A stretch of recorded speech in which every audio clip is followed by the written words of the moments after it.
দীর্ঘদিন ধরে শোনা যাচ্ছিল ঢালিউড সুপারস্টার শাকিব খান হলিউডে অভিনয় করবেন। অবশেষে সেই গুঞ্জনের সত্যতা মিলেছে। ঈদের সময় হঠাৎ করেই খবর ছড়ায় বাংলাদেশি বংশোদ্ভূত হলিউড পরিচালক আসিফ আকবরের সঙ্গে নতুন একটি আন্তর্জাতিক প্রজেক্টে কাজ করতে যাচ্ছেন শাকিব। এবার বিষয়টি আনুষ্ঠানিকভাবে নিশ্চিত করেছেন পরিচালক নিজেই। বনিয়ার্ড অ্যাস্ট্রো দ্য কমান্ডো স্মোকফিল্ড লাংস এবং বাংলাদেশ যুক্তরাষ্ট্রের যৌথ প্রযোজনায় নির্মিত জনপ্রিয় স্পাই থ্রিলার MI9 এর নির্মাতা আসিফ আকবর এবার নতুন একটি থ্রিলারধর্মী হলিউড সিনেমা নির্মাণ করতে যাচ্ছেন, যেখানে মুখ্য ভূমিকায় দেখা যাবে শাকিব খানকে। পরিচালক জানান, বর্তমানে সিনেমাটির চিত্রনাট্য তৈরির কাজ চলছে। শাকিব খানকে কেন্দ্রীয় চরিত্রে চূড়ান্ত করা হয়েছে। তার বিপরীতে থাকবেন দুই অভিনেত্রী, একজন বাংলাদেশি এবং অন্যজন হলিউড থেকে নেওয়া হবে।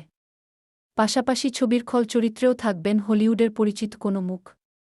জানা গেছে, আগামী মাসের শুরুতেই শাকিব খান যুক্তরাষ্ট্রে যাবেন প্রজেক্টের চূড়ান্ত প্রস্তুতির জন্য। সবকিছু পরিকল্পনা অনুযায়ী এগোলে এটি হবে শাকিব খানের প্রথম হলিউড সিনেমা। ক্রাইম থ্রিলার ঘরানার এই ছবিটি 2026 সালে বিশ্বব্যাপী মুক্তি পাওয়ার কথা রয়েছে।